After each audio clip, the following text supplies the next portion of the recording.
Dear student, standard 8 विषय हिंदी पाठ 9 ममता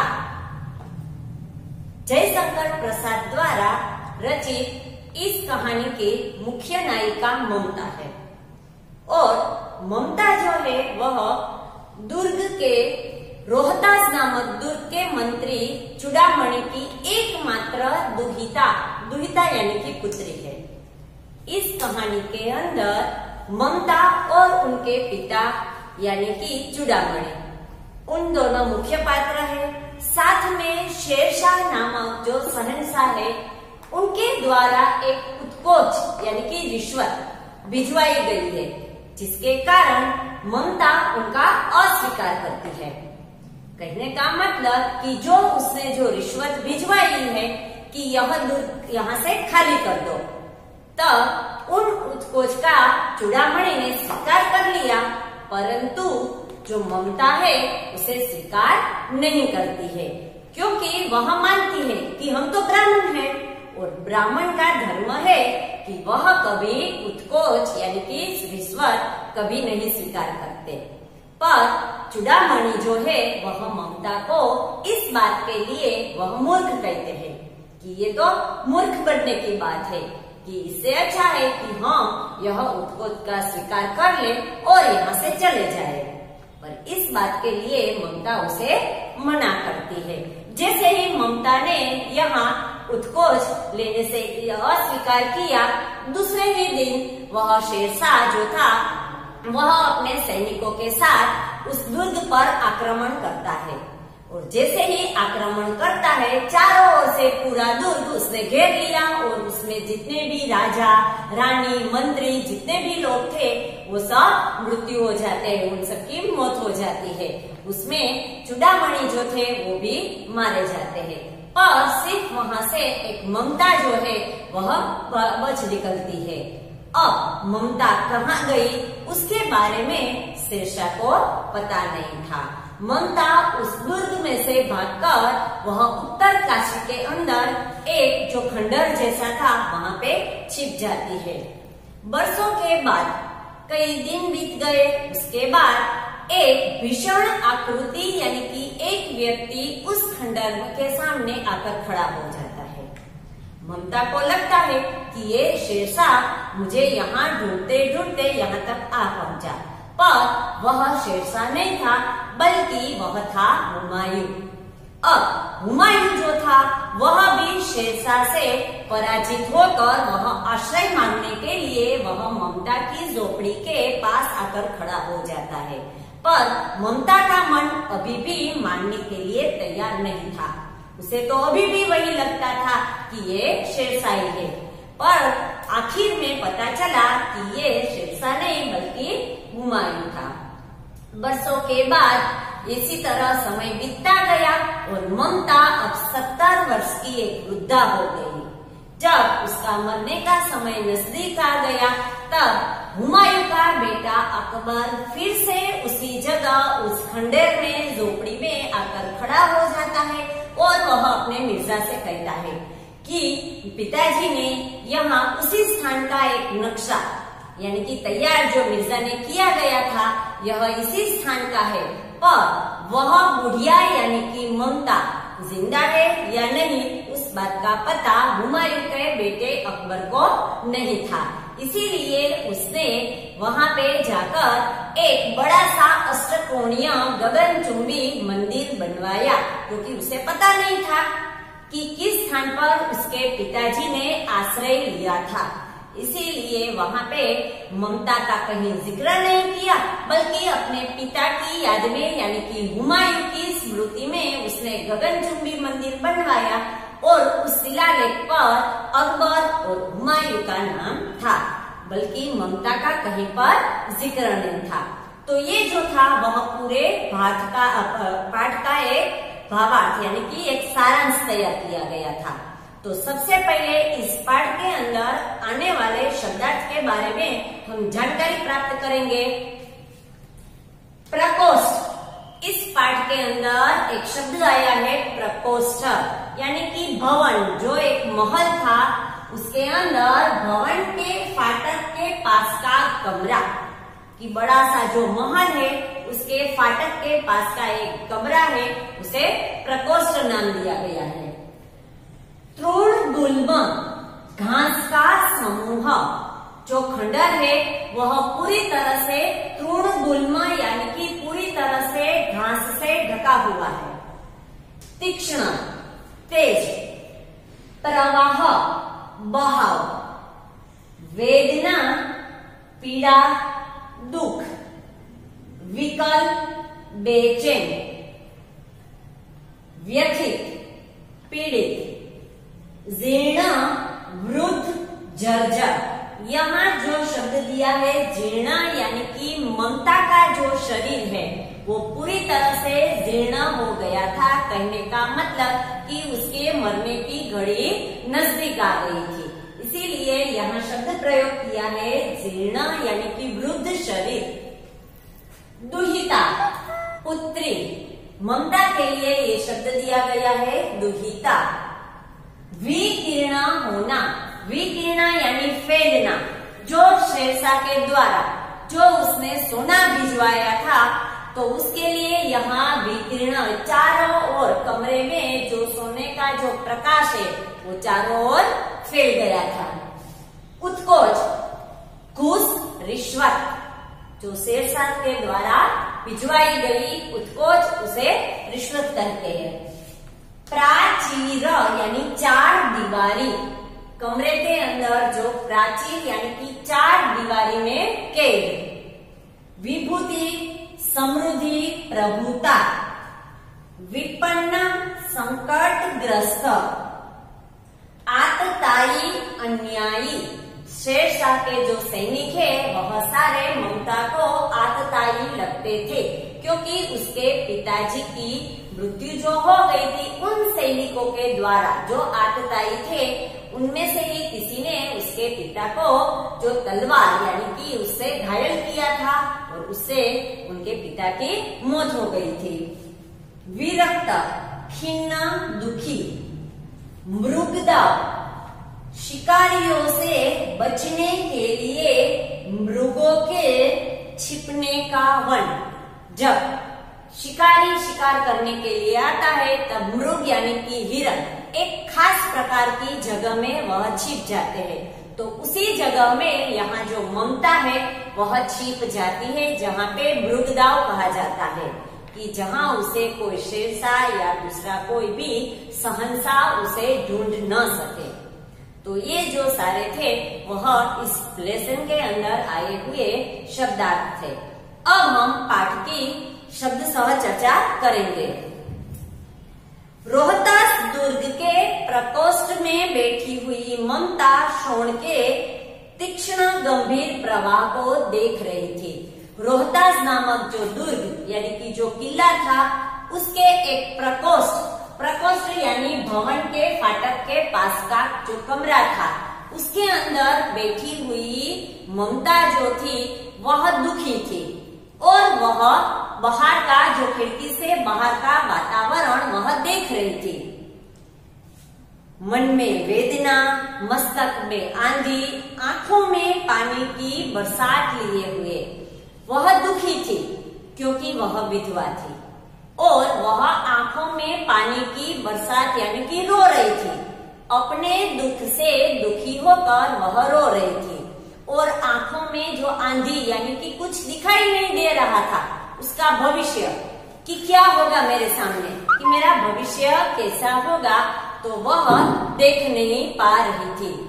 इसलिए किसी वस्तु का होना असंभव था, यानी कि उसे किसी भी बात का अभाव नहीं था और उसकी विडंबना का अंत कहाँ था। कहने का मतलब कि भाग्य की विचित्रता यही थी कि वह विधवा थी और उसका दुख कोई दूर नहीं कर सकता था। चूड़ामणि चुपचाप उसके प्रकोष्ठ में प्रवेश किया। जब अकेली ममता अपने कमरे के अंदर बैठी थी तब उसके पिताजी चुपचाप उसके कमरे तक आ गए, परंतु उस बात का ख्याल भी ममता को नहीं रहा और वह अपने उसी दुख में इतनी दुखी थी कि उसके पिता का कमरे तक आना न जान सकी और पिताजी उसको दुखी देखकर वह दुखी होकर खुद बाहर कमरे से बाहर चले गए। एक पहर बीत जाने पर फिर से वह ममता के पास उसके कमरे में आए। उस समय उनके पीछे 10 सेवक चांदी के बड़े बड़े थाल लेकर उसके पीछे खड़े थे। कहने का मतलब कि इस बार जो चूड़ामणि थे वह अकेले ममता के कमरे में नहीं आए, बल्कि उसके साथ उसके सेवक भी आए हुए थे और उसके साथ बड़े बड़े चांदी के थालों में कुछ रखकर वह ममता के कमरे तक आ पहुँचे। कितने ही मनुष्य के पद शब्द सुनते ही, यानी कि इतने सारे मनुष्य के पग की आहट सुनकर वह ममता ने घूमकर देखा। मंत्री के सब थालों को रखने का संकेत दिया और अनुचर वह थाल रखकर चले गए। यहाँ कहने का मतलब यह निकलता है कि चूड़ामणि ने उसको संकेत किया, इशारा किया और उसके जो मंत्री थे वह चांदी के थाल वहाँ पे रखकर वह बाहर निकल गए। ममता ने पूछा कि यह क्या है। जब उसके सेवक ये बड़े बड़े चांदी के थाल लेकर ममता के कमरे तक आए, तब ममता ने पूछा कि ये सब क्या है। तब चूड़ामणि ने उसके उत्तर में कहा कि ये सब कुछ तेरे लिए है। कि जो शहंशाह यानी कि शेरशाह ने जो उत्कोच भिजवाया था वह चूड़ामणि ने नहीं कहा, बल्कि इतना ही कहा कि ये तुम्हारे लिए मैं भेंट लेकर आया हूँ। सिर्फ यह देखकर ममता चौंक उठी कि ये इतना सारा सोना कहाँ से आया, कि ये निश्चिंत ही है कि ये शेरशाह ने ही उत्कोच भिजवाया। कहा कि ये अनर्थ है, कि ये आप भिजवा दो, कि हमें उत्कोच की कोई जरूरत नहीं है, हमें रिश्वत की नहीं जरूरत है। परंतु तब चूड़ामणि ने कहा कि जब ये सब हमारे पास नहीं रहेगा, कोई मंत्री नहीं, कोई दुर्ग नहीं, तब तुम्हारा भविष्य सुरक्षित करने के लिए हमें ये उत्कोच स्वीकार करनी पड़ेगी। तब ममता ने कहा कि ये तो अनर्थ है और हम तो ब्राह्मण हैं, हम उत्कोच स्वीकार ही नहीं कर सकते, कि ये हमारे लिए अनर्थ है। 2 समय का भोजन तो हमें कहीं से भी मिल सकता है, कि हमें ये इसकी कोई जरूरत नहीं है। और हे भगवान, विपद के लिए इतना आयोजन, कि कोई भविष्य के लिए, विपद के लिए कोई इतना आयोजन करके रखता है। परम पिता की इच्छा के विरुद्ध इतना साहस, पिताजी क्या भीख न मिलेगी, कि पिताजी हमें कोई भीख नहीं देगा, हम तो ब्राह्मण हैं, किसी के भी दरवाजे पर जाकर खड़े होंगे तो कोई भी हमें भीख तो दे ही देगा। फेर दीजिए पिताजी, मैं तो कांप रही हूँ, इतना सारा सोना देखकर मैं तो कांप रही हूँ कि स्वर्ण का जो पीलापन है वह मेरी आंखों को अंधा कर देता है, कि इसे आप लौटा दीजिए। तब उसके पिताजी जो चूड़ामणि है उसने कहा कि तू तो बिल्कुल मूर्ख है, कि इतना कहकर वह चले जाते हैं। दूसरे ही दिन जैसे ही यहाँ पे ममता ने उत्कोच लेने से अस्वीकार किया, दूसरे ही दिन शेरशाह के सैनिकों एक इतना बड़ा डोलियों का ताता उसके दुर्ग पर आक्रमण करने के लिए आ गया। चारों ओर से चूड़ामणि का जो दुर्ग था उसे चारों ओर से शेरशाह ने घेर लिया था। इतनी तलवारें खींची गई, उसमें राजा, रानी, मंत्री सब छल्ली हो गए और उसमें मंत्री चूड़ामणि की भी मौत हो गई। और उसमें से सिर्फ एक बात निकली तो ममता, और वहाँ से शेरशाह के हाथों से ममता वहाँ से बच निकलती है और उत्तर काशी के अंदर जो एक खंडर जैसा है वहाँ पे वह छिप जाती है। कहा जाता है कि गौतम बुद्ध वहाँ पहले उपदेश दिया करते थे, उसी खंडर के अंदर ममता उसके मृगदाव के अंदर छिप जाती है। थोड़े ही समय के बाद वहाँ पे एक कोई आकृति, भीषण आकृति उसके सामने आकर खड़ी हो जाती है। जब ममता कोई गीता का कोई पाठ कर रही थी तब एक भीषण आकृति उसके सामने खड़ी हो जाती है। तब ममता अचानक अपनी झोपड़ी का जो कपाट यानी कि दरवाजा बंद करना चाहती है, पर वह कोई शेरशाह नहीं था बल्कि वह था शहंशाह हुमायूं। पर यहाँ लगता है ममता को कि यह शेरशाही है, क्योंकि वहाँ कोई झोपड़ी के अंदर किसी भी प्रकार का उजाला प्रकाश नहीं था। सिर्फ एक छोटा सा दिया जल रहा था और उसके प्रकाश में वह गीता का पाठ कर रही थी। उसी के कारण जो सामने व्यक्ति था उसका उसे मुख दिखाई नहीं दे रहा था। तब वह जो हुमायूं था वह भी शेरशाह से पराजित होकर वहाँ आश्रय मांगने के लिए वह ममता के पास आता है और वह कहता है कि मुझे शहंशाह शेरशाह ने मुझे यहाँ पराजित किया है, तो एक रात के लिए मैं आपकी झोपड़ी के अंदर विश्राम करना चाहता हूँ। ममता ने शेरशाह का नाम सुनते ही वह कांप उठती है और वह क्रोधित हो जाती है कि ऐसा तो कभी हो ही नहीं सकता कि मेरे साथ जैसा हुआ ऐसा ही ठीक हुमायूं के साथ कैसे हो सकता है। तो वह कहती है कि तुम भी मुझे वैसे ही आतताई क्रूर नजर आते हो। कहने का मतलब कि शायद आप में से ही कोई किसी ने मेरे पिताजी का वध किया है, इसीलिए तुम्हारे चेहरा भी मुझे वह क्रूर और आतताई नजर आता है। और उसी तरह वह हुमायूं यानी कि जो उसके द्वार पर व्यक्ति आता है उसे ममता उसे मना करती है कि मैं तुम्हें यहाँ आश्रय नहीं दे सकती। इतना सारा खंडेर में इतनी सारी झोपड़ियां यहाँ पे है, तुम कहीं और स्थान पर चले जाओ। इतना कहकर वह उस व्यक्ति को मना करती है। पर जो हुमायूं है वह कहता है कि अब मेरे से आगे एक कदम भी चला नहीं जाता है और मेरा गला भी सूख रहा है, मेरे साथी भी छूट गए हैं, अश्व भी नहीं है। इतना कहकर वह बेहोश होकर जमीन पर गिर जाता है। फिर ममता के मन में विचार आता है कि मैं तो ब्राह्मण हूँ और अतिथि का सत्कार करना मेरा धर्म है, कि मेरे धर्म में ही लिखा है कि कोई भी हमारे द्वार पर आए और वो भी मुसीबत में है तो हमें उनकी मदद करनी चाहिए।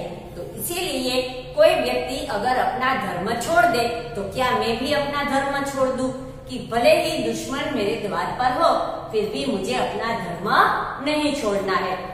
इसी प्रकार मन में विचार करके उस व्यक्ति यानी कि हुमायूं को उसने पानी पिलाया और उसके प्राणों की रक्षा की।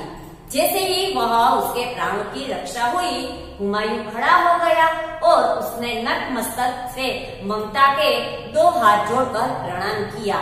ठीक से उसका मुखमंडल यानी कि उसका चेहरा दिखाई नहीं दे रहा था, फिर भी वह जितना भी प्रकाश वो दिए का था उसमें उस व्यक्ति यानी कि उस स्त्री को उसने प्रणाम किया और फिर कहा कि अगर आपको ऐसा लगता है कि मैं भी कोई आतताई क्रूर व्यक्ति हूँ तो मैं यहाँ से किसी और स्थान पर चला जाता हूँ। पर ममता ने कहा कि नहीं, आप एक रात के लिए अगर ठहरना चाहते हो तो आप यहाँ पे ठहर सकते हो। और वह दूसरी और एक झोपड़ी के अंदर यानी कि खंडर के अंदर वह चली जाती है। फिर इतना कहकर पास में ही वह झोपड़ी में जाने के बाद थका हुआ पथिक यानी कि जो हुमायूं था वहीं पर यानी ममता की झोपड़ी के अंदर वह आश्रय ले लेता है। सुबह होते ही प्रभात के खंडर में यानी कि जैसे ही सुबह होते ही ममता ने देखा कि वह उसकी संधि यानी कि खिड़की में से जैसे देखा उसने तो कितने सारे अश्वारोही घोड़े पर सवार होकर उस खंडर के आसपास घूम रहे थे और वह अपनी मूर्खता पर अपने आप को कोस रही थी। अब निश्चिंत हो गया कि ये शेरशाह है और उसने ही मुझे यहाँ और मेरे पिताजी को उसने ही पराजित करके मेरे पिताजी की मौत का कारण वही है। अब क्या होगा कि वो तो मुझे भी मार देगा। तो इसीलिए ममता अपने आप को मूर्ख कहने लगी। एकाएक झोपड़ी में से निकलकर पथिक ने कहा कि मिर्जा मैं यहाँ हूँ। कहने का मतलब कि वह हुमायूं जैसे ही अपने सैनिकों को देखता है तो वह झोपड़ी में से बाहर निकल जाता है और कहता है कि मिर्जा मैं यहाँ बिल्कुल सही सलामत हूँ। शब्द के सुनते ही प्रसन्नता की चित्कार ध्वनि से वह प्रांत गूंज उठता है और ममता चीखने लगी कि अब मेरी मौत भी निश्चिंत ही है। अब पथिक ने कहा कि वह स्त्री कहाँ है, उसे खोज निकालो। क्योंकि ममता जैसे ही कि ऐसे शब्द सुना और ममता और भी सचेष्ट हो गई और मृगदाव में चली गई। मृगदाव यानी शिकारियों से, मृग यानी कि हिरण, और शिकारी जब शिकार करने के लिए आता है तब मृग जो है वह हिरण है, वह मृगदाव के अंदर छिप जाता है, यानी ऐसी जगह जहाँ पे शिकारी को नजर न आए उसी जगह पर ममता छिप जाती है। दिन भर वहाँ पर ही रही, परंतु हुमायूं को और उनके सैनिक को ममता नहीं मिली। जाते जाते हुमायूं अपने मिर्जा को कहते जाता है कि स्त्री को और कुछ तो मैं नहीं दे सका, बल्कि जब भी यहाँ दूसरी बार आओ तो यहाँ उसकी झोपड़ी की जगह एक बड़ा सा महल बनवा देना, क्योंकि एक रात के लिए उस स्त्री ने मुझे यहाँ पे आश्रय दिया था, तो इसीलिए और कुछ तो मैं इस स्त्री को नहीं दे सका, परंतु उसकी झोपड़ी के स्थान पर एक बड़ा सा यहाँ पे मकान बनवा देना। प्रसंग यहाँ पे खत्म हो जाता है।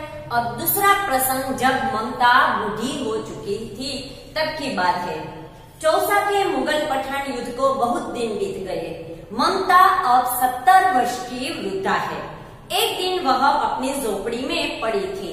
कहने का मतलब कि अब उसका जो शरीर है पूरी तरह से जीर्ण हो चुका था।